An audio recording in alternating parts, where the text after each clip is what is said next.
I wanted to talk to you about SEALFit because I've heard you call it like a rite of passage almost. And I feel like that's another one of these things that is somewhat missing in our culture as we get,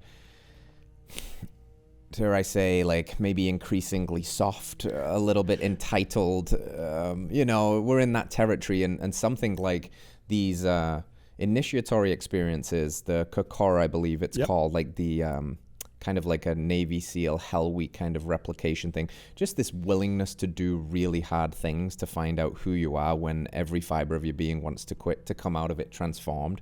Like how instrumental was that for you to lead that, go through it, coach it? So, phenomenal question. We are soft. Like, make no mistakes, man. We're soft now.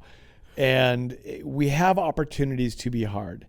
And hard doesn't mean like, wear a leather jacket hardcore. Hard just means show yourself that you can do hard things, because we get faced with hard things every single day in our lives. Well, it's how you respond to getting hit with those hard things. That's where character is formed, and that's where you have an opportunity to level up, not play the victim, but like step into a bigger role. So, when I was 38, turning 39, I was at SEALFit. I was all in on this experience. I didn't know a lot about the SEALFit camps, like the Kokoro Camp. I knew they happened on these weekends a couple times a year, and I knew it was mostly for high school kids and early 20-something-year-olds that would pay extra money to go through a simulated Navy SEAL Hell Week to prep them to then get their papers, join the Navy, go through basic training, and then ultimately go into BUBS training if they were selected and go through the process.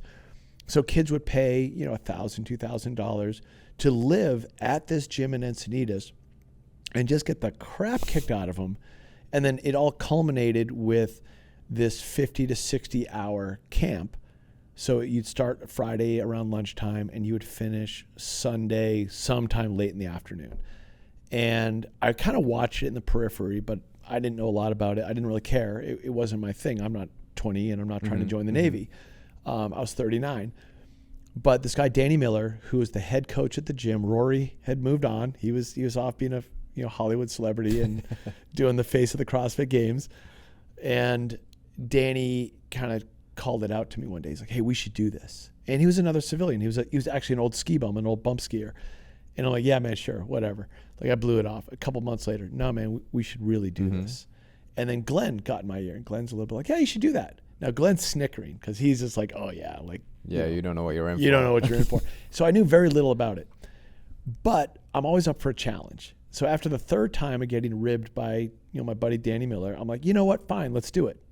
And I was still joking, like I wasn't actually serious. Well, he rolls into the gym that day. It was called the Grinder because we worked out in this kind of glorified parking lot.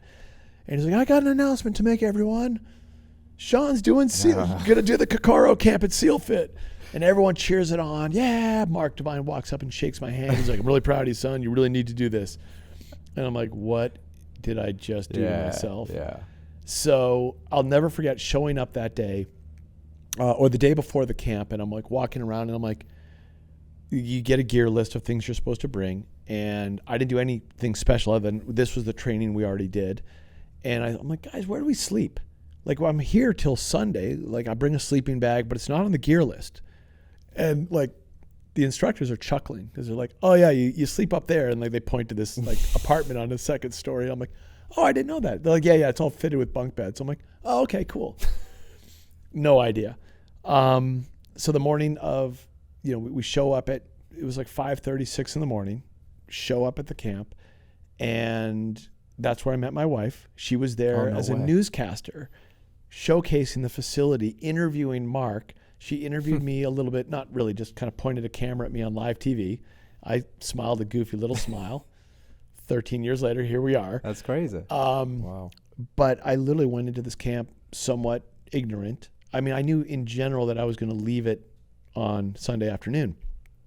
The thought of quitting going into the camp never occurred to me. But I also had no idea what I was in for. And once we were probably 6 hours into the camp. We'd done this workout called Murph, which, is famous in CrossFit. We did it with sandbags in our backpacks. So we actually had like 30, 40 pounds on us.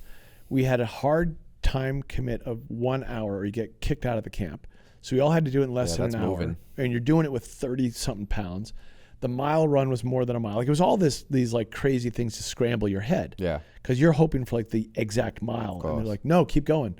I'm like, no, but the mile's here. I'm a coach here. I know this. They're like, keep going. Keep going. Right. So there was a series of mental mind fucks every hour, every couple hours. And it was highs and lows. So what I learned is I went into that camp as an individual. I had one friend, Dan Miller. I didn't know anyone else in the camp. There was 50 of us.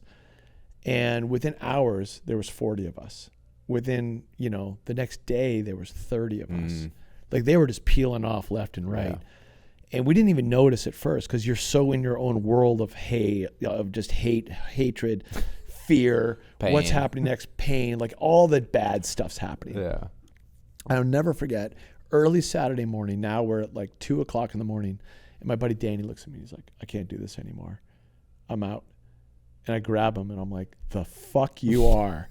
You dragged me into this shit. You're sticking with me. And everyone has their weak moment. Everyone has their Achilles heel. Everyone has that, I can't do this anymore. Now think about that statement. That applies in life. We all encounter those moments. But I had this guy there and I pulled him out of that moment.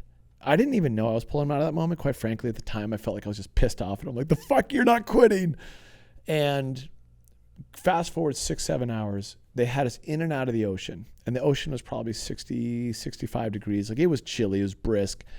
And I was freezing. I found my Achilles. That was it. I didn't want to be cold. I was miserable. No ice bath in my history. It's like 2010, right? Like I didn't know anything about that stuff. Yeah. And I was frozen solid. And I'm shivering and shivering and shivering. And I'll never forget, Mark Devine walks up to me and he takes a picture of me. As I'm like looking at the camera, like blue in the face. And it was what I needed to turn the corner because I was ready to quit. I was ready to walk away and just get out of there. Like, this is not worth it. Like, that's it. And then he brought humor in. And all of a sudden I was able to laugh. Cold, freezing cold, but I could laugh. And there was a series of those moments. And all of a sudden I realized that as I was cold, I was leaning up against the guy next to me and he was leaning into me and we're like squeezing each other. And all of a sudden there's this photo of the four of us like sandwiched in together, just trying to stay warm. And that was teamwork. And all of a sudden teamwork unlocked a growth chapter in that. I didn't recognize this until probably weeks later. In the moment it was, okay, I can't quit because you're going to be bummed. If you quit, I'm going to be bummed. We need each other to get through this evolution. And teamwork developed. And all of a sudden I wasn't one anymore. I was the 20-something of us that were left on Sunday morning. And each step that we went through, each evolution, each exercise, every lecture, because they were also teaching you about yourself, we just got stronger and stronger and stronger. We connected more and more and more until there was no way they were going to peel us off and get us to quit. And they were trying to do that. That's part of the experience. Hey, if you can't figure that out, you don't deserve to be here. And holy crap, it was the hardest thing I've ever done in my life. And at 4-something in the afternoon on Sunday, they secured us. So the 20 of us that were left, less than half of us that were left, or there was like 15 of us, I think, we made it through. We were in a daze. We were totally confused, but we all were like, we didn't want to leave each other. We were brothers. Like we were connected. And it was super insightful. And it was the hardest thing I'd ever done in my life. I mean, I cannot express that enough. Like I climbed a 26-mile mountain. I climbed Mount Palomar in the middle of this exercise at 4 o'clock in the morning. We were in and out of the ocean swimming. We were doing Murph as just 1 hour of 55, 60 hours of work. Since that time, I've been faced with adversity that pales in comparison. And I've been faced with some adversity that's pretty severe in different ways. Like some of it's work related, some of it's emotional, some of it's, relationship related. And I've had that to lean back on as a fuel, as an anchor, as a source of, hey, you've been through worse. You've been through this. You can attack this. You can address this. You can put this in context. It's an incredibly valuable thing to have gone through. Yeah. But you can't just rest on your laurels and be like, I went through Kokoro 13 years ago. Yeah.